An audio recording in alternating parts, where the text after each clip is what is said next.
ഈ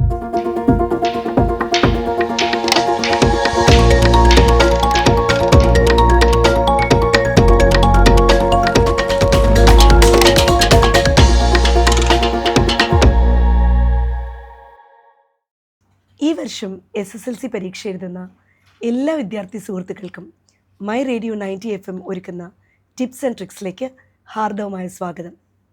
ഞാൻ Meenu Vincent, Saint Thomas higher secondary school എങ്ങണ്ടിയൂരിലെ ഇംഗ്ലീഷ് അധ്യാപികയാണ്. ഇവിടെ എന്നോടൊപ്പമുള്ളത് ഞങ്ങളുടെ തന്നെ സ്കൂളിലെ 10ാം ക്ലാസ് വിദ്യാർത്ഥി അഫ്സൽ ലേയു. നമസ്കാരം. എങ്ങനെയുണ്ട് പഠിത്തമൊക്കെ? പഠിച്ചു. റിവിഷനൊക്കെ കഴിഞ്ഞു. എന്നാലും എത്ര വട്ടം റിവിഷൻ ചെയ്തു? ഒരു 2 വട്ടം റിവിഷൻ കഴിഞ്ഞിട്ടുണ്ട് എല്ലാ സബ്ജക്ട്സിൻ്റെയും? എല്ലാ സബ്ജക്റ്റും കഴിഞ്ഞിട്ടുണ്ട്. അപ്പോൾ നമ്മൾ ഇന്നിവിടെ ഡിസ്കസ് ചെയ്യാൻ പോകുന്നത് ഇംഗ്ലീഷ് ക്വസ്റ്റ്യൻ പേപ്പറാണ്. ഇംഗ്ലീഷ് എക്സാം എങ്ങനെ നമുക്ക് അറ്റംപ്റ്റ് ചെയ്യാം, കുറച്ചും കൂടി ഈസിയായി, കുറച്ചും കൂടിയും നല്ല മാർക്സ് കിട്ടത്തക്ക വിധത്തിൽ, അതായത് ഒരു A+ ലെവലിലേക്ക് എത്തത്തക്ക വിധത്തിൽ നമുക്ക് എങ്ങനെ ഇംഗ്ലീഷ് എക്സാമിന് പ്രിപ്പയർ ചെയ്യാം, അതാണ് നമ്മളിന്ന് ഡിസ്കസ് ചെയ്യാൻ പോകുന്നത് അല്ലേ? അപ്പോൾ എല്ലാ ലെസൺസും ഒന്ന് ഒരു വട്ടം വായിച്ച് തീർന്നോ? വായിച്ചു തീർന്നു. നമുക്ക് ഇംഗ്ലീഷ് എക്സാം എഴുതുമ്പോൾ പ്രധാനമായിട്ട് ശ്രദ്ധിക്കേണ്ടത് എല്ലാ ലെസൺസും നല്ല ഡീറ്റെയിൽഡ് ആയിട്ട് വായിച്ചെത്തിക്കുക എന്നുള്ളതാണ്. Each and every point of the lesson should be very clear in your mind. അതാണ് നമ്മൾ ഏറ്റവും ആദ്യം ശ്രദ്ധിക്കേണ്ടത്. നമുക്ക് എത്ര യൂണിറ്റ്സാണ് ഉള്ളത്? 5 യൂണിറ്റ്സ് അല്ലേ? 5 യൂണിറ്റ്സ് ആണ് നമുക്ക് എക്സാമിനായിട്ടുള്ളത്. ഓരോ യൂണിറ്റിലും നമുക്ക് 2 പ്രോസ് ലെസൺസും ഒരു പോയമാണ് നമുക്ക് പഠിക്കാനായിട്ട് തന്നിരിക്കുന്നത്. യൂണിറ്റ്സ് ഒക്കെ അറിയാമോ? ഏതൊക്കെ ലെസൺസ് ആണ് ഓരോ യൂണിറ്റിൽ ഉൾപ്പെടുത്തിയിരിക്കുന്നതെന്ന്? ഓക്കെ, ഫസ്റ്റ് യൂണിറ്റിൽ ഏതാണ്? Adventures in a banyan tree. ആരാണ് എഴുതിയത്? റസ്കിൻ ബോണ്ടിന്റെ adventures in a banyan tree. It is very important to know the author or the poet of the lesson. കാരണം അത് നമുക്ക് വളരെയധികം ഹെൽപ്പ് ചെയ്യും. റിവ്യൂ ക്വസ്റ്റ്യൻസോ മറ്റ് ഡിസ്കോഴ്സ് ലെവൽ ക്വസ്റ്റ്യൻസ് ഒക്കെ എഴുതുമ്പോൾ നമുക്ക് ഈ പോയിറ്റോ ഓതറോ ആരാണെന്ന് അറിയുന്നത് വളരെയധികം ഹെൽപ്പ് ചെയ്യും. സോ ഫസ്റ്റ് യൂണിറ്റിൽ ഉൾപ്പെടുത്തിയിരിക്കുന്നത് Adventures in a Banyan Tree by Ruskin Bond. And the second chapter in that unit is The Snake and the Mirror, written by Vaikom Muhammad Bashir, our very favorite one, right? Yes. And we have one poem there. What is the name of the poem? Lines Written in Early Spring. Lines Written in Early Spring. And it is written by William Wordsworth. Very good. So, and what about the second unit? What is the first chapter there? Project Tiger. And Project Tiger is written by Satyajit Ray. It's a very beautiful memo of Satyajit Ray's experiences. So he has written very beautifully. He has described his experiences very beautifully in that chapter. Okay. Which is the second lesson in the second unit? My Sister's Shoes. It's a script, right? Yes. It's a script, and it is written by Majid Majidi. He is a famous Iranian film director. Okay, so the second chapter is My Sister's Shoes, and then we have a song. Very good. Song. What is the name of that song? Blowing in the Wind, and it is written by Bob Dylan. Very good. He is a very modern singer, Bob Dylan. And what about the third unit? The best investment I ever made. Do you remember its author?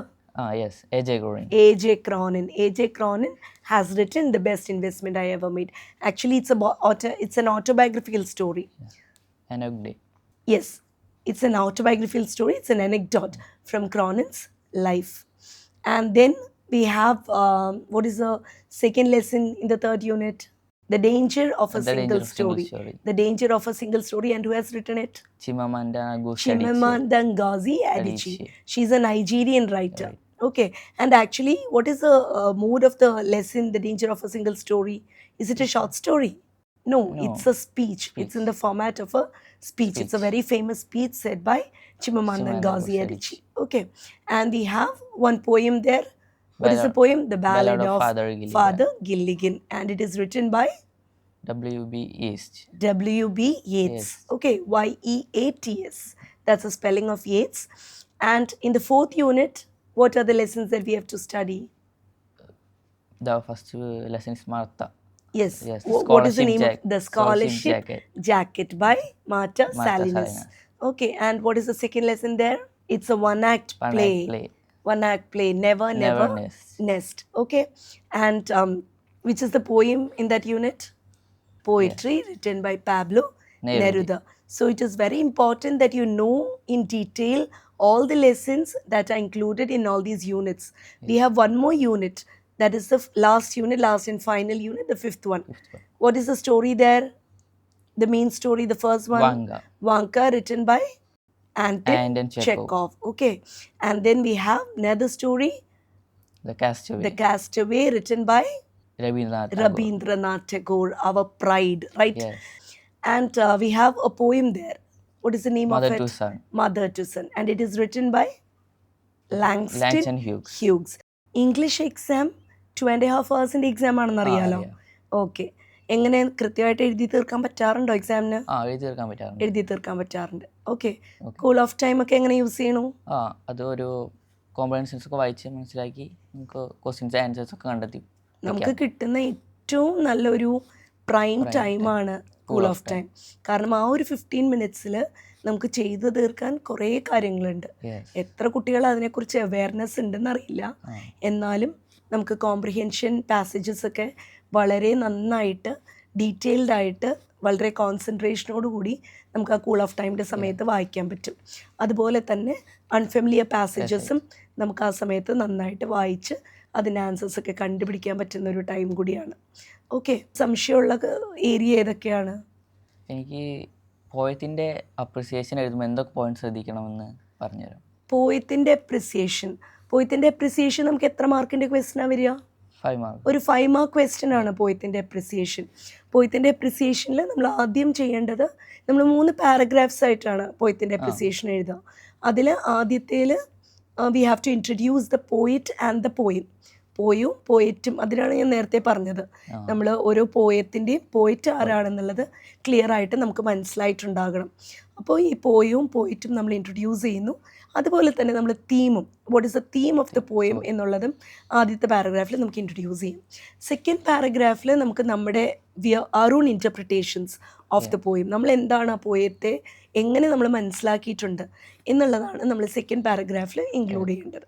And in the third paragraph നമുക്ക് poetic devices, the mood and the tone of the poem, അങ്ങനെയുള്ള ഒരു technical details of the poem, അതാണ് നമ്മൾ third പാരഗ്രാഫിൽ include ചെയ്യുക.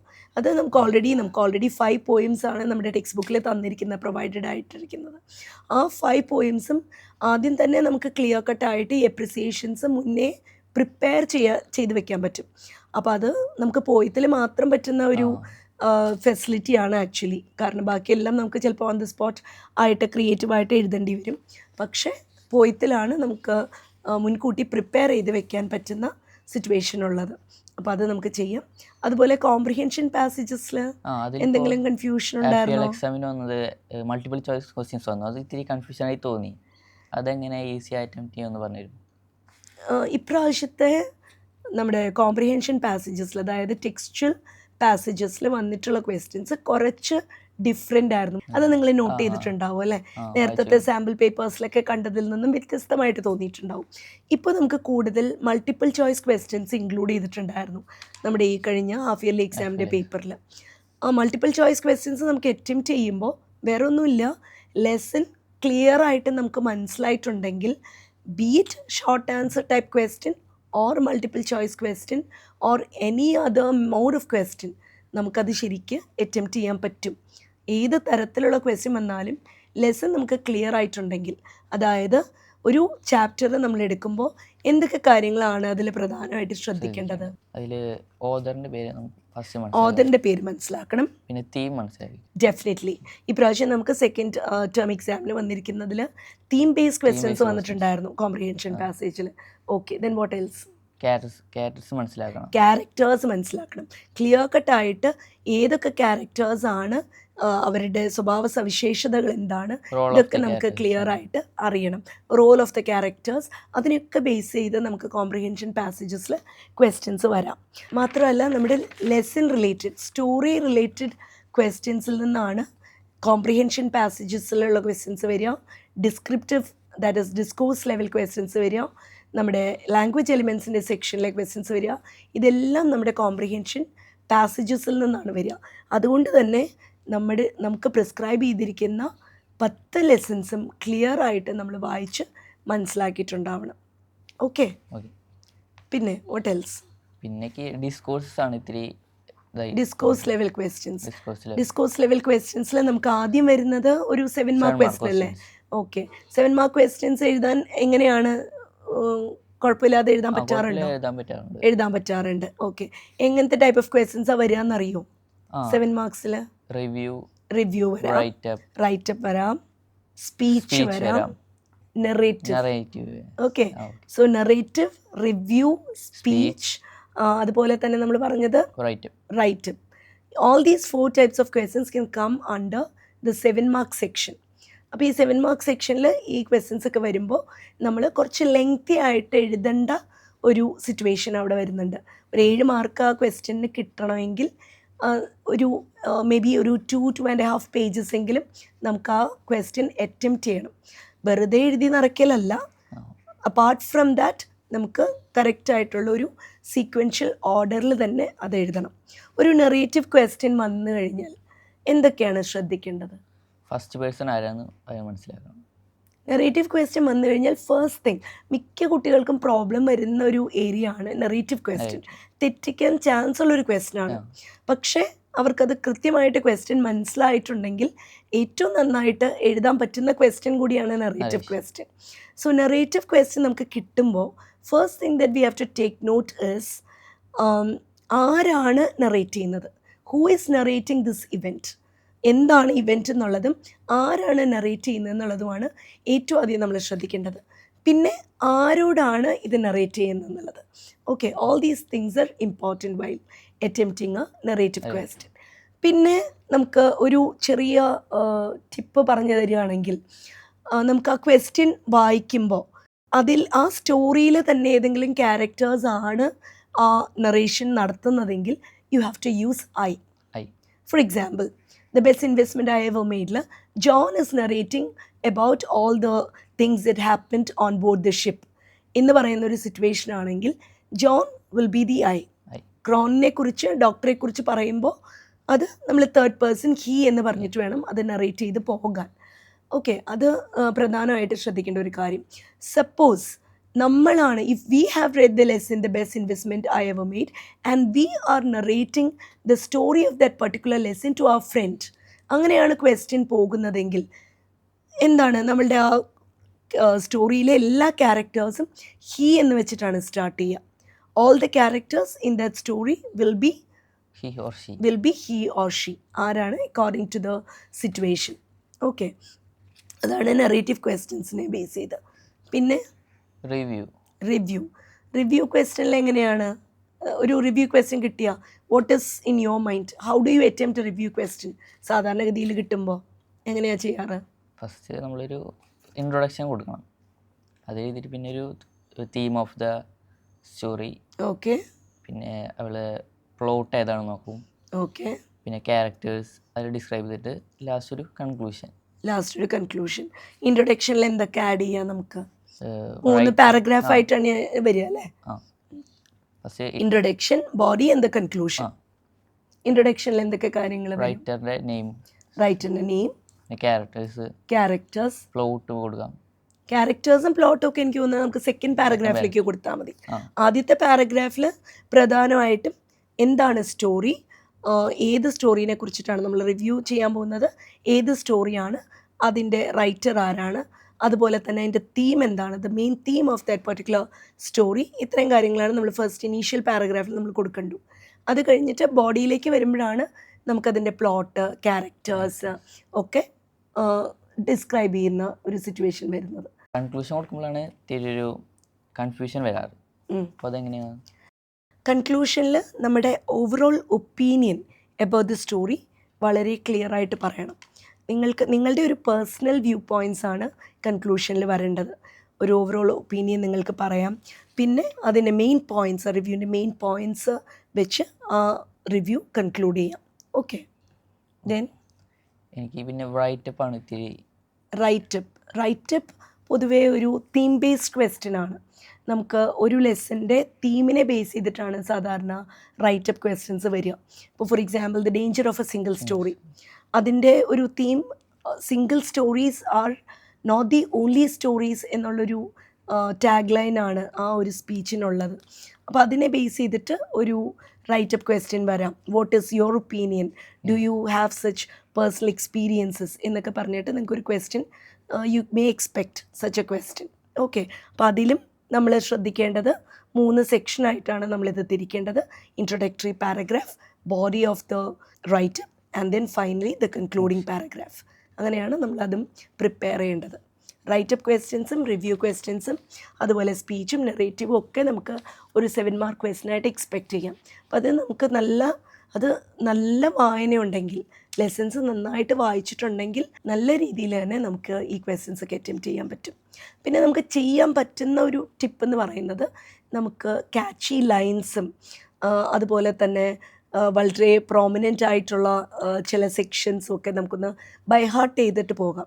അപ്പോൾ നമ്മുടെ review ആയാലും writeup ആയാലും കുറച്ചും കൂടി അട്രാക്റ്റീവ് ആക്കാൻ പറ്റുന്ന നല്ല നല്ല ഫ്രേസസ് ഒക്കെ നമുക്ക് അതിൽ ഇൻക്ലൂഡ് ചെയ്യാം. അങ്ങനെയാണെങ്കിൽ കുറച്ചും കൂടിയും അട്രാക്റ്റീവ് ആയിരിക്കും. നിങ്ങളുടെ ഒരു റിട്ടൺ വർക്ക് കുറച്ചും കൂടി അട്രാക്റ്റീവായിട്ട് മാറ്റാൻ പറ്റും. Okay, now what else?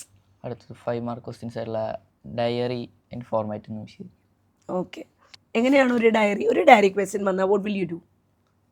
ഡേറ്റും ടൈമും എഴുതാം. ഓക്കെ, പിന്നെ ഡേ വേണ്ടേ?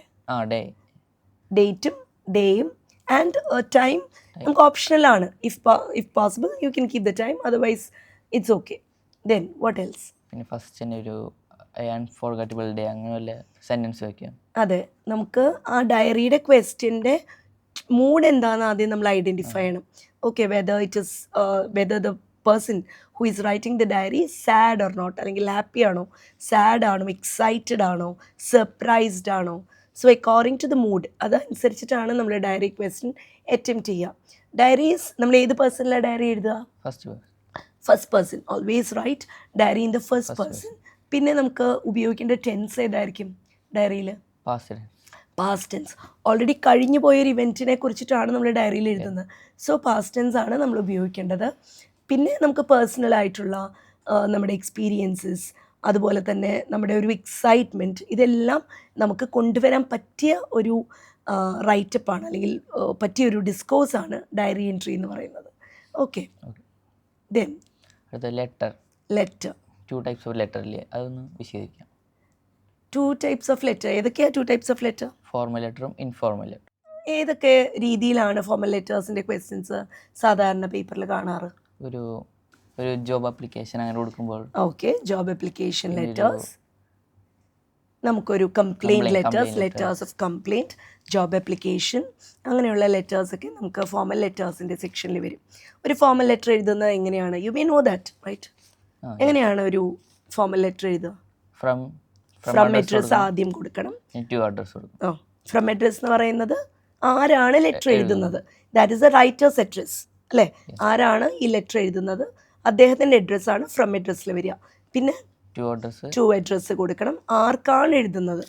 ടു അഡ്രസ്സ് എഴുതുമ്പോൾ നമ്മൾ ശ്രദ്ധിക്കേണ്ടത്, നമ്മൾ മിക്കവാറും പേരിനേക്കാളും ഇമ്പോർട്ടൻ്റ് ആയിട്ട് നമ്മൾ അവരുടെ ഡെസിഗ്നേഷനാണ് പറയുക.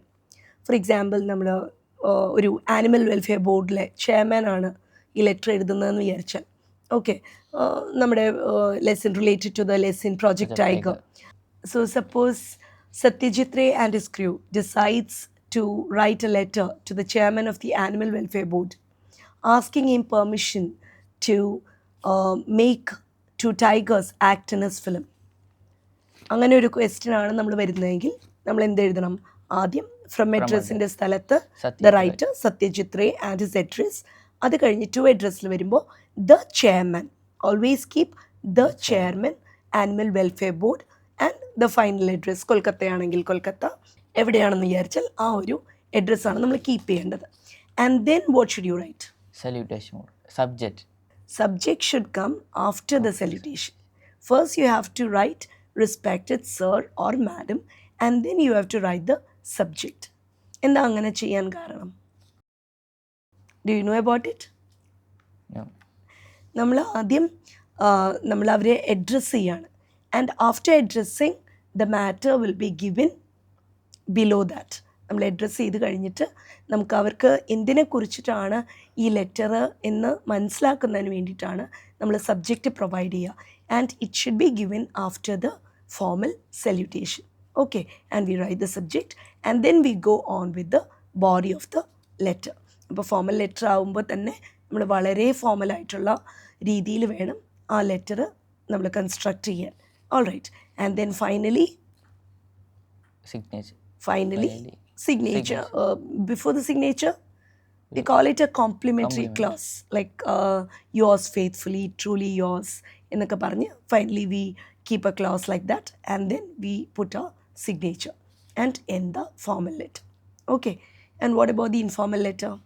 ഇത്രയധികം ഫോർമാലിറ്റീസ് ഉണ്ടോ informal ലെറ്ററിന്? friendly letter. It's a friendly letter, but still we need a format for that, അല്ലേ? For the examination point of view, we need a format for an informal letter. ഇപ്പോൾ letters ഒക്കെ എഴുതാറുണ്ടോ? Do you write letters? It is very important to know how to write an informal letter, especially from the examination point of view. Okay, so informal letterൽ എന്താ നമ്മൾ ചെയ്യുക? Sender address കൊടുക്കും. Send address എവിടെ കൊടുക്കും? Top left സൈഡിൽ you give the sender's address. നമ്മൾ detailed ആയിട്ടൊന്നും കൊടുക്കാറില്ല സാധാരണ. Just mention the place and the date, that would be enough. Place and the date mention ചെയ്തു, പിന്നെ ഡിയർ സോ ആൻഡ് സോ. മറ്റേത് നമ്മൾ റെസ്പെക്റ്റഡ് എന്ന് പറയുകയാണെങ്കിൽ ഇവിടെ നമുക്ക് dear friend, you can give name to your friend, അല്ലേ? കുറച്ചും കൂടി ഇൻട്രസ്റ്റിംഗ് ആക്കാനും. ഇപ്പോൾ suppose the boy in the lesson adventures in a banyan tree is writing a letter to his friend. അപ്പോൾ you can give a name to the friend. ഒരു imaginary friend ആയിരിക്കും. അപ്പോൾ ആ ഇമാജിനറി ഫ്രണ്ടിന് you can give a name, dear Sam അല്ലെങ്കിൽ dear Freddie or whatever it is.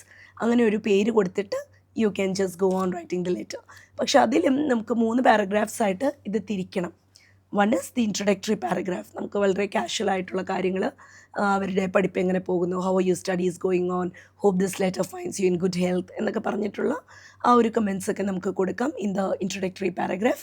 അത് കഴിഞ്ഞിട്ട് നമ്മൾ ബോഡി ഓഫ് ദ ലെറ്ററിലാണ് നമ്മൾ ശരിക്കും പറയാൻ ഉദ്ദേശിക്കുന്ന കാര്യം അവനുമായിട്ട് ഷെയർ ചെയ്യുന്നത്.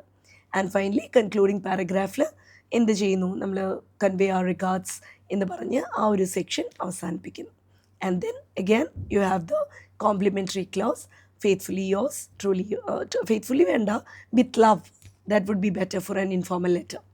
ഓക്കെ ടീച്ചർ, നമുക്ക് 15 പാഠങ്ങളുള്ളത്. അതെ, 10 ചാപ്റ്റേഴ്സും പിന്നെ 5 പോയം. ഓക്കെ. അപ്പോൾ ഇതിന് എങ്ങനെയാണ് മാർക്ക് ഡിസ്ട്രിബ്യൂഷൻ എങ്ങനെയാണ് വരുന്നത്? നമുക്ക് ഇംഗ്ലീഷ് എക്സാമിനെ റിലേറ്റ് ചെയ്തിട്ടേ നമുക്കൊരു ലെസണിൽ നിന്ന് ഇത്ര മാർക്സ് നമുക്ക് പറയാൻ പറ്റില്ല. It is based on the type of question. എങ്ങനെയാണ് ക്വസ്റ്റ്യനനുസരിച്ചിട്ടാണ് നമ്മുടെ മാർക്ക് ഡിസ്ട്രിബ്യൂഷൻ. ഇംഗ്ലീഷ് ലാംഗ്വേജിനെ സംബന്ധിച്ചിടത്തോളം each and every lesson and each and every poem is very important. ഇതെല്ലാം നമുക്ക് ഇമ്പോർട്ടൻ്റ് ആയിട്ട് നോക്കേണ്ട കാര്യങ്ങളാണ്. ഫസ്റ്റ് നമുക്ക് വരിക കോംപ്രിഹെൻഷൻ പാസേജസ് ആണ്. കോംപ്രിഹെൻഷൻ പാസേജസിൽ നിന്ന് നമുക്കൊരു 5-6 മാർക്കിൻ്റെ ക്വസ്റ്റ്യൻസ് വരും. അപ്പോൾ അതിൽ നമ്മൾ നേരത്തെ ഒന്ന് ഡിസ്കസ് ചെയ്തിട്ടുണ്ടായിരുന്നു. കോംപ്രിഹെൻഷൻ ടൈപ്പ് ഓഫ് ക്വസ്റ്റ്യൻസ് വരും. അത് ഷോർട്ട് ആൻസർ ടൈപ്പ് ക്വസ്റ്റ്യൻസും വരും, മൾട്ടിപ്പിൾ ചോയ്സ് ക്വസ്റ്റ്യൻസും വരും. ഇപ്രാവശ്യത്തെ എക്സാമിന് നമുക്കങ്ങനെ വന്നിട്ടുണ്ടായിരുന്നു. സോ മൾട്ടിപ്പിൾ ചോയ്സ് ക്വസ്റ്റ്യൻസ് നമുക്ക് അറ്റംപ്റ്റ് ചെയ്യാൻ നമ്മൾ പ്രിപ്പയർഡ് ആവണം. അപ്പോൾ എല്ലാം ഓരോ മാർക്ക് ക്വസ്റ്റ്യൻസ് തന്നെയായിരിക്കും. പക്ഷേ മൊത്തത്തിൽ ഓൾ ടുഗെദർ 5 മാർക്കോ 6 മാർക്കോ. അതിൽ നമുക്ക് ലാംഗ്വേജ് എലിമെൻസിൻ്റെ ക്വസ്റ്റ്യൻസും ചിലപ്പോൾ വരാം. നൗൺ ഫ്രേസ് ഐഡൻറ്റിഫൈ ചെയ്യാനും വേർബ് ഫ്രേസ് ഐഡൻറ്റിഫൈ ചെയ്യാനും ഒക്കെയുള്ള ക്വസ്റ്റ്യൻസും വരാം. പിന്നെ നമുക്ക് വരുന്നത് കോംപ്രിഹെൻഷൻ പോയിംസ് ആണ്. പോയിംസ് നമ്മുടെ 5 പോയിംസിൽ നിന്ന് ഏത് പോയത്തിൽ നിന്നെങ്കിലും ഒരു കോംപ്രിഹെൻഷൻ സ്റ്റാൻസ് നമുക്ക് തരും. ആ സ്റ്റാൻസെ ബേസ് ചെയ്ത് 5 ക്വസ്റ്റ്യൻസ് ഉണ്ടാവും. 4 ക്വസ്റ്റ്യൻസോ 5 ക്വസ്റ്റ്യൻസോ ഉണ്ടാകും. കോംപ്രിഹെൻഷൻ പോയിംസിൽ നിന്നും നമുക്കൊരു 5 മാർക്ക് ക്വസ്റ്റ്യൻ എക്സ്പെക്റ്റ് ചെയ്യാം. കഴിഞ്ഞ വർഷങ്ങളിലൊക്കെ find out an instance of personification അല്ലെങ്കിൽ എലിട്രേഷൻ, അങ്ങനെയാണ് ക്വസ്റ്റ്യൻസ് വന്നുകൊണ്ടിരുന്നത്. പക്ഷേ now there is a difference. ഇപ്പോൾ എക്സാംസിൽ ചോദിക്കുന്നത് which is a figure of speech mentioned in this particular line എന്ന് പറഞ്ഞിട്ടാണ്. അപ്പോൾ നമുക്ക് കൃത്യമായിട്ട് അറിയണം ഏത് ഫിഗർ ഓഫ് സ്പീച്ചാണ് ഒരു പെർട്ടിക്കുലർ സെൻറ്റൻസിലോ എക്സ്പ്രഷനിലോ വരുന്നതെന്ന്. നമുക്ക് പഠിക്കാനുള്ളതിൽ എലിട്രേഷൻസ് ഉണ്ട്, എസനൻസ് ഉണ്ട്, ഹൈപ്പർബലയുണ്ട്, അതുപോലെ തന്നെ ഇമേജറീസ് ഉണ്ട്. ഓരോ പോയത്തിലും ഏതൊക്കെ ഫിഗേഴ്സ് ഓഫ് സ്പീച്ച് വരുന്നു എന്നുള്ളത് നമുക്ക് കൃത്യമായിട്ട് പരീക്ഷയ്ക്ക് മുൻപ് തന്നെ ഐഡൻറ്റിഫൈ ചെയ്ത് വെക്കുകയാണെങ്കിൽ ഈ ക്വസ്റ്റ്യൻ വളരെ ഈസി ആയിട്ട് നമുക്കത് അറ്റംപ്റ്റ് ചെയ്യാൻ പറ്റും. ഇനി നമുക്ക് വരുന്നത് എപ്രിസിയേഷൻ ക്വസ്റ്റ്യൻസ് ആണ്. പോയത്തിൽ നമുക്ക് 2 സെക്ഷൻ ക്വസ്റ്റ്യൻസ് ആണ് ആകെ കൂടി വരുന്നുള്ളൂ. ഒന്ന് കോംപ്രിഹെൻഷൻ പോയംസും ഒന്ന് എപ്രിസിയേഷൻ ക്വസ്റ്റ്യൻസും. അപ്രിസിയേഷൻ ക്വസ്റ്റ്യൻസ് നമ്മൾ തുടക്കത്തിൽ തന്നെ ഡിസ്കസ് ചെയ്തു. അത് നിനക്ക് മനസ്സിലായില്ലേ? മനസ്സിലായി. ഓക്കെ. സോ അപ്രിസിയേഷൻ ക്വസ്റ്റ്യൻസ് ആണ് പിന്നെ വരുന്നത്. അതും നമുക്ക് മുൻകൂട്ടി പ്രിപ്പയർ ചെയ്ത് വെക്കുകയാണെങ്കിൽ നമുക്ക് കുറച്ചും കൂടി നല്ല രീതിയിൽ തന്നെ ആ ക്വസ്റ്റ്യൻ അറ്റംപ്റ്റ് ചെയ്യാൻ പറ്റും. പിന്നെ നമുക്ക് വരുന്ന ഒരു ക്വസ്റ്റ്യൻ ആണ് അൺഫെമിലിയർ പാസേജസ്. വളരെ ടഫായിട്ടുള്ള പാസേജസ് ഒന്നും ആയിരിക്കില്ല, വളരെ ഈസി ആയിട്ടുള്ള കോംപ്രിഹെൻഡ് ചെയ്യാൻ പറ്റുന്ന പോലത്തെ പാസേജസ് തന്നെയായിരിക്കും അൺഫെമിലിയർ പാസേജസിന് വരിക. അതിലും ഒരു 5 മാർക്സിൻ്റെ ക്വസ്റ്റ്യൻസ് ആണ് ആ സെക്ഷനിൽ നിന്നും നമുക്ക് എക്സ്പെക്റ്റ് ചെയ്യാൻ പറ്റുക. ഓക്കെ. അൺഫെമിലിയർ പാസേജസിന് ശേഷം നമുക്ക് 7 മാർക്ക് ക്വസ്റ്റ്യൻസ് ആണ് വരിക. 2 ക്വസ്റ്റ്യൻസ് നിങ്ങൾക്ക് തന്നിട്ടുണ്ടാവും 7 മാർക്സിൻ്റെ. അതിൽ നിന്ന് ഒരു ക്വസ്റ്റ്യൻ മാത്രമേ നിങ്ങൾക്ക് അറ്റംപ്റ്റ് ചെയ്യേണ്ട ആവശ്യം വരുള്ളൂ. ശ്രദ്ധിക്കേണ്ട കാര്യം ഇത്രയേ ഉള്ളൂ, ഏറ്റവും നന്നായിട്ട് അറിയുന്ന ക്വസ്റ്റ്യൻ വേണം ചൂസ് ചെയ്യാൻ വേണ്ടിയിട്ട്. എല്ലാവരിനെക്കുറിച്ചും പകുതി എഴുതി വയ്ക്കുന്ന സിറ്റുവേഷൻ ഉണ്ടാകരുത്. നന്നായിട്ട് അറിയുന്ന ഒരു ക്വസ്റ്റ്യൻ ചൂസ് ചെയ്ത് അത് ആൻസർ ചെയ്യാൻ ശ്രദ്ധിക്കുക. ടീച്ചർ, ഒരു കാര്യം ചോദിക്കാൻ മറന്നുപോയി. ന്യൂസ് റിപ്പോർട്ട് തയ്യാറാക്കുമ്പോൾ എന്തൊക്കെ ശ്രദ്ധിക്കണം? ന്യൂസ് പേപ്പർ റിപ്പോർട്ട് നമ്മൾ എഴുതുമ്പോൾ ശ്രദ്ധിക്കേണ്ട കാര്യം ഹെഡ്ലൈൻ കൊടുക്കണം എന്നുള്ളതാണ്. നല്ലൊരു ക്യാച്ചി ഹെഡ്ലൈൻ ആദ്യം തന്നെ കൊടുക്കുക. പിന്നെ നമ്മളതിൻ്റെ ഒരു ബൈലൈൻ പോലെ വെക്കും. ബൈ ദ സ്റ്റാഫ് റിപ്പോർട്ടർ എന്നൊക്കെ പറഞ്ഞിട്ട് ഒരു ബൈലൈൻ കൊടുക്കും. പിന്നെ you can mention the date and the place. ഡേറ്റും പ്ലേസും മെൻഷൻ ചെയ്യാം. അതിനുശേഷം എന്ത് സംഭവിച്ചു, എപ്പോൾ സംഭവിച്ചു, എവിടെ വെച്ച് സംഭവിച്ചു, ഇത്രയും കാര്യങ്ങൾ, അതായത് വാട്ട്, വെൻ, വെയർ, ഈ ഡീറ്റെയിൽസൊക്കെ ഇനീഷ്യൽ പാരഗ്രാഫിൽ ഉൾപ്പെടുത്തണം. Then how it happened, why it happened, what is the reason for that എന്നൊക്കെയുള്ള ഡീറ്റെയിൽസ് നമുക്ക് അടുത്ത പാരഗ്രാഫിലായിട്ട് ഉൾപ്പെടുത്താം. അതുപോലെ തന്നെ അവിടെയുള്ള സ്പെക്റ്റേറ്റേഴ്സിൻ്റെ കമൻസ് എന്തെങ്കിലും ഉണ്ടെങ്കിൽ അതും നമുക്ക് ഈ ന്യൂസ് റിപ്പോർട്ടിൻ്റെ കൺക്ലൂഡിങ് പാരഗ്രാഫിൽ ഉൾപ്പെടുത്താം. ഓക്കെ, ക്ലിയർ ആയെന്ന് വിചാരിക്കുന്നു. ന്യൂസ് പേപ്പർ റിപ്പോർട്ട് പൊതുവെ ഒരു 6 മാർക്ക് ക്വസ്റ്റ്യൻ ആണ്. ടീച്ചർ, അപ്പോൾ നമ്മളെ പേപ്പറിൽ ഏറ്റവും ഇമ്പോർട്ടൻ്റ് ആയിട്ടുള്ള ക്വസ്റ്റ്യൻ ആണ് ക്യാരക്ടർ സ്കെച്ച്. അതെ അതെ. അപ്പോൾ അത് എങ്ങനെ ഒരു എളുപ്പത്തിൽ മാർക്ക് മേടിക്കാമെന്ന് എക്സ്പ്ലെയിൻ ചെയ്യാം. എന്തൊക്കെ പോയിൻറ്റ്സിൽ ഉൾപ്പെടണം? നമുക്ക് എല്ലാ ലെസൺസിലെയും എല്ലാ ക്യാരക്ടേഴ്സിനെയും വ്യക്തമായിട്ട് അറിയാമെന്നുള്ളതാണ് ഫസ്റ്റ് സ്റ്റെപ്പ്. കാരണം ഇന്ന ക്യാരക്ടറിൻ്റെ ക്യാരക്ടർ സ്കെച്ച് തന്നെ വരുമെന്ന് യാതൊരു ഷ്യൂറിറ്റി ഇല്ല. നമുക്ക് ഏത് ക്യാരക്ടറിനെ കുറിച്ച് വേണമെങ്കിലും എക്സാം പേപ്പറിൽ, ക്വസ്റ്റ്യൻ പേപ്പറിൽ നമുക്ക് ചോദിക്കാം. ക്യാരക്ടർ സ്കെച്ചസ് അറ്റംപ്റ്റ് ചെയ്യുമ്പോൾ ആദ്യം നമ്മളുടെ ആ ക്യാരക്ടർ ആരാണെന്ന് വിചാരിച്ചാൽ അതിൻ്റെ ഒരു ഹെഡിങ് കൊടുക്കുക. അത് കഴിഞ്ഞിട്ടുള്ള സെൻറ്റൻസ് ആ ക്യാരക്ടർ ഏത് സ്റ്റോറിയിൽ, ആരെഴുതിയ സ്റ്റോറിയിൽ പ്ലേസ്ഡ് ആയി എന്നുള്ളതാണ്. For example, Vanka is the titular character in the short story Vanka written by Anton Chekhov. That can be your first sentence. പിന്നെ വാങ്കയെക്കുറിച്ച് നമ്മൾ എന്തൊക്കെ മനസ്സിലാക്കിയിട്ടുണ്ട്, Vanga is N often boy എന്നുള്ളതും അതുപോലെ തന്നെ വാങ്കയുടെ ഓരോ സ്പെഷ്യൽ ക്യാരക്ടറിസ്റ്റിക് ഫീച്ചേഴ്സും ഇതൊക്കെ ഉൾപ്പെടുത്തി വേണം നമുക്ക് ക്യാരക്ടർ സ്കെച്ച് പ്രിപ്പയർ ചെയ്യാൻ. ക്യാരക്ടർ സ്കെച്ച് ക്വസ്റ്റ്യൻസ് ഒക്കെ നമുക്ക് മുൻകൂട്ടി എക്സാമിന് മുന്നേ പ്രിപ്പയർ ചെയ്ത് വെച്ചാൽ എക്സാമിനെ കുറച്ചും കൂടിയും ഫോക്കസ്ഡ് ആയിട്ടും കുറച്ചും കൂടിയും ക്ലാരിറ്റിയോട് കൂടിയിട്ട് നമുക്ക് എഴുതാൻ സാധിക്കും. ഓക്കെ. ഒരു 6 മാർക്സിനാണ് ക്യാരക്ടർ സ്കെച്ച് ക്വസ്റ്റ്യൻസ് വരിക. ഇത്തവണത്തെ ആഫിൽ എക്സാമിന് മിക്ക കുട്ടികൾക്കും കൺഫ്യൂഷൻ വരുത്തിയൊരു ക്വസ്റ്റ്യനാണ് പ്രൊഫൈൽ. അതിലത്തെ നെയിം ചിനു അച്ചാബയുടെ. അപ്പോൾ അതെങ്ങനെ ഒരു ഈസി ആയിട്ട് അറ്റംപ്റ്റ് ചെയ്യാമെന്ന് വിശദീകരിക്കും. ഓക്കെ, പ്രൊഫൈൽ ക്വസ്റ്റ്യൻ ആക്ച്വലി ഒരു ഈസി ക്വസ്റ്റ്യൻ ആണ്. കാരണം നിങ്ങൾക്ക് ഓൾറെഡി ഹിൻസ് എല്ലാം പ്രൊവൈഡ് ചെയ്തിട്ടുണ്ട്. പക്ഷേ നീ പറഞ്ഞതുപോലെ തന്നെ ഞാൻ കുറേ കുട്ടികൾ ഇതുപോലെ കൺഫ്യൂസ്ഡ് ആയി എന്ന് പറഞ്ഞു കേട്ടു. അത് ഫസ്റ്റ് തിങ്, ചിനുവ എച്ച്.ബി നമുക്ക് അത്ര ഫെമിലിയർ ആയിട്ടുള്ള ഓഥർ അല്ല എന്നുള്ളതായിരുന്നു എന്ന് തോന്നുന്നു ആദ്യത്തെ പ്രോബ്ലം. പക്ഷേ ചിനുവ എച്ച്.ബിയുടെ പേര് നീ എവിടെയെങ്കിലും കേട്ടിട്ടുണ്ടോ? Danger of a single story. അവിടെ ചിമമാന്ത മെൻഷൻ ചെയ്യുന്ന പേരുകളിൽ ഒന്നാണ്. He's an African writer, Chinua Achebe. അതിൽ വന്നിരിക്കുന്ന കൺഫ്യൂഷൻ പ്രധാനമായിട്ടും അദ്ദേഹത്തിൻ്റെ പേരിലാണ്. Yes, you couldn't identify whether he is a man or a woman. അതാണ് പ്രധാന കൺഫ്യൂഷൻ കുട്ടികൾ പറഞ്ഞത്. സോ ആ ഫുൾ നെയിം തന്നിരിക്കുന്നതിൽ തന്നെ ആൽബർട്ട് ചിനുവാലുമോഗു എച്ച്.ബി അങ്ങനെയാണ് അതിൽ തന്നിരിക്കുന്നത്. So from the name Albert it self you could have identified that he is a മാൻ. അപ്പോൾ അത് ഒരു പ്രോബ്ലം. പിന്നെ നിങ്ങൾ മിക്കവാറും തെറ്റ് വരുത്തുന്ന ഒരു ഏരിയയാണ് വാസ് ബോൺ ഓൺ എന്ന് വെക്കുന്നത്. ഒരു ഡേറ്റാണ് നമുക്ക് തന്നിരിക്കുന്നതെങ്കിൽ, ബർത്ത് ഡേറ്റാണ് തന്നിരിക്കുന്നതെങ്കിൽ we should definitely use the preposition on. Year ആണ് തന്നിരിക്കുന്നതെങ്കിൽ ഇൻ. ആ ഒരു കൺഫ്യൂഷൻ കുറേ കുട്ടികൾക്ക് ഇപ്പോഴുമുണ്ട്. അതൊന്ന് ക്ലിയർ ആയിട്ട് ചെയ്യണം. അതുപോലെ തന്നെ ഫസ്റ്റ് സെൻറ്റൻസിൽ തന്നെ U can just mention what is he famous for. So Chinua HB, as we know, he is a writer. So Chinua Achebe, the famous African writer, was born on November 16 in 1930. That's how you should begin your profile. After that, ഓരോ ഹിൻറ്റുകൾ എടുത്ത് നമ്മൾ അതിനെ according ആയിട്ടുള്ള linkers ഉപയോഗിച്ചിട്ട് ആ profile complete ചെയ്യാണ്.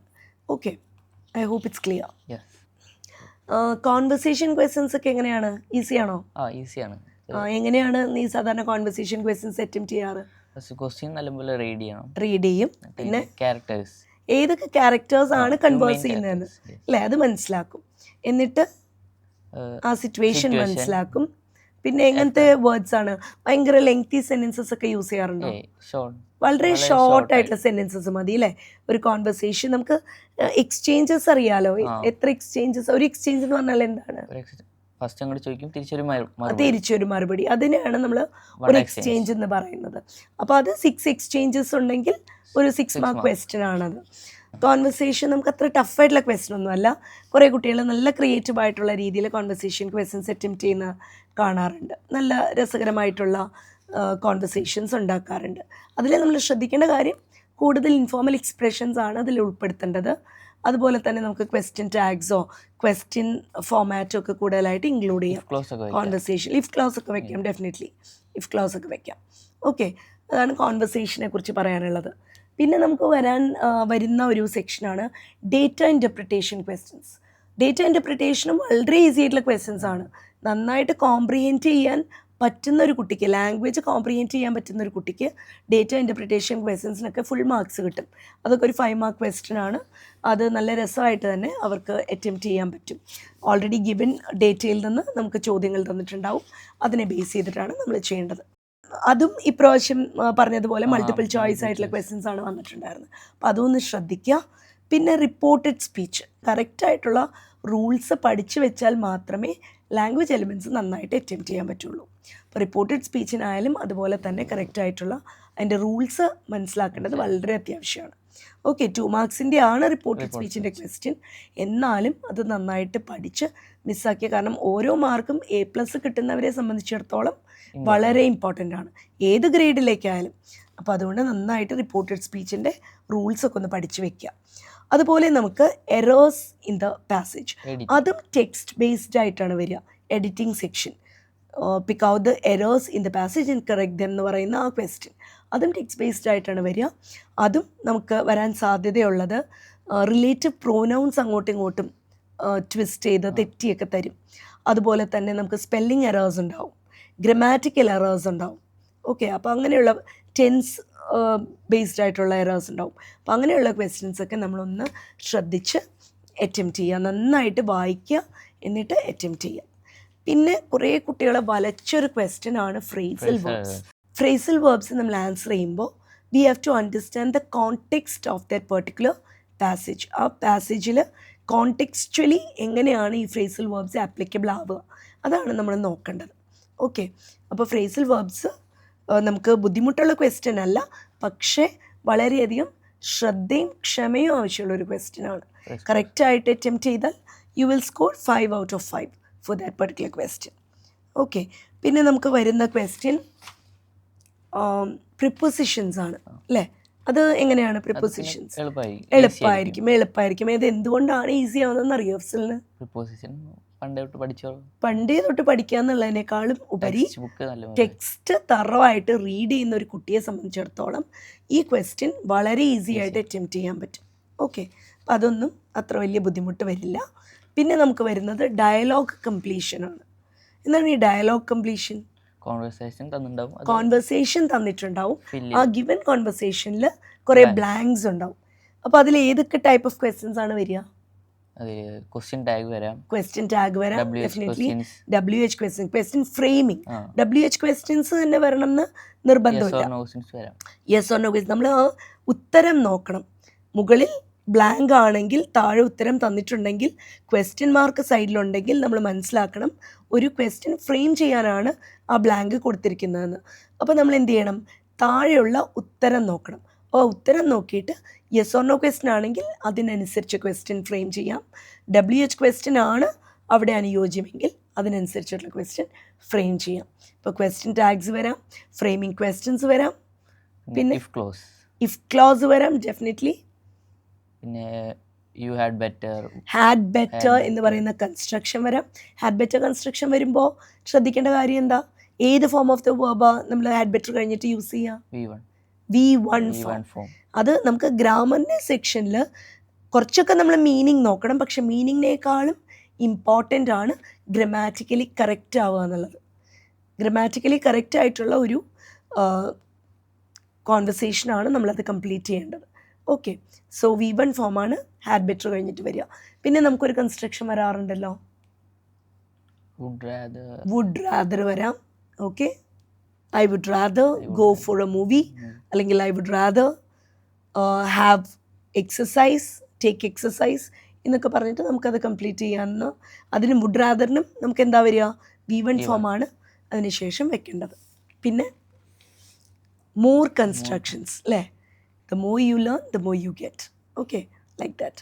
പിന്നെ എന്താ നീ വേറൊരു സംശയം ചോദിച്ചത്? വുഡ് യു മൈൻഡ് ആണോ? Would you mind coming for a movie with me? So would you mind ന്റെ ഒപ്പം we always use the ing form of the verb. Okay, so that's it. അതും നമുക്കൊരു 4 മാർക്കോ 5 മാർക്കോ 6 മാർക്കോ വരുന്നൊരു ക്വസ്റ്റ്യൻ ആയിരിക്കും according to the distribution of the marks. പിന്നെ വേറൊരു കാര്യം വിട്ടുപോയത് എന്താണെന്ന് വിചാരിച്ചാൽ, കഴിഞ്ഞ വർഷങ്ങളിലൊക്കെ നമുക്ക് ഇൻ്റർവ്യൂ ക്വസ്റ്റ്യൻസ് ആണ് ഉണ്ടായിരുന്നത്. പക്ഷേ ഈ വർഷം മുതൽ നിങ്ങൾക്ക് പാസേജ് തന്ന് അതിൽ നിന്ന് ക്വസ്റ്റ്യൻസ് ഫ്രെയിം ചെയ്യാനാണ് ഈ വർഷം മുതൽ ക്വസ്റ്റ്യൻ പേപ്പറിൽ കാണുന്നത്. അപ്പോൾ അതിൽ നമ്മൾ ശ്രദ്ധിക്കേണ്ട കാര്യം വളരെ ലോങ് വൈൻഡിങ് ആയിട്ടുള്ള ക്വസ്റ്റ്യൻസ് ഉണ്ടാക്കാതിരിക്കുക. കാരണം അതും ഒരു ഗ്രാമർ റിലേറ്റഡ് ക്വസ്റ്റ്യൻ ആണ്. അതുകൊണ്ട് തന്നെ ആ ക്വസ്റ്റ്യൻ സ്ട്രക്ചർ നമുക്ക് വളരെ ക്ലിയർ ആയിട്ട് മനസ്സിലാവണം. ഓക്കെ, അപ്പോൾ WH ക്വസ്റ്റ്യൻസ് ആണ് നിങ്ങൾ ഫ്രെയിം ചെയ്യുന്നതെങ്കിൽ വളരെ ഷോർട്ടായിട്ടുള്ള വളരെ കൃത്യതയോടെ കൂടിയിട്ടുള്ള ക്വസ്റ്റ്യൻസ് മാത്രം ചോദിക്കാൻ ശ്രദ്ധിക്കുക. നമ്മൾ വളരെ ലോങ് ബൈൻഡിങ് ആയിട്ട് ഉള്ള ക്വസ്റ്റ്യൻസ് എഴുതി തുടങ്ങിക്കഴിഞ്ഞാൽ there is a tendency to make more mistakes. Okay, so to avoid that it is always better to make short and simple questions. Okay, I hope we have discussed almost every section of our question paper. എൻ്റെ എല്ലാ സംശയം മാറി കിട്ടി. അപ്പോൾ A+ English A+ ഉറപ്പായി. അപ്പോൾ എല്ലാ സംശയം ഇതായല്ലോ. പിന്നെ എങ്ങനെയാണ് എഴുതേണ്ടതെന്നെല്ലാം മനസ്സിലായിട്ടുണ്ട്. അപ്പോൾ ടീച്ചർക്ക് ഒരുപാട് നന്ദി. അപ്പോൾ നന്നായിട്ട് പ്രിപ്പയർ ചെയ്യുക. All the best. അതുപോലെ തന്നെ SSLC എക്സാം ഈ വർഷം എഴുതുന്ന എല്ലാ വിദ്യാർത്ഥി സുഹൃത്തുക്കൾക്കും എൻ്റെയും അഫ്സലിൻ്റെയും ആശംസകൾ. ഈ രീതിയിൽ നിങ്ങൾ പ്രിപ്പയർ ചെയ്ത് പോയാൽ നിങ്ങൾക്ക് ഡെഫിനറ്റായിട്ട് ഇംഗ്ലീഷിൽ A+ സ്കോർ ചെയ്യാം. കൃത്യമായിട്ടുള്ള പഠനം, സിസ്റ്റമാറ്റിക് ആയിട്ടുള്ള ഒരു പഠന രീതി നിങ്ങൾ പിന്തുടരുകയാണെങ്കിൽ ഡെഫിനറ്റായിട്ട് നിങ്ങൾക്ക് A+ സ്കോർ ചെയ്യാം. സോ എല്ലാ വിദ്യാർത്ഥികൾക്കും വിജയാശംസകൾ.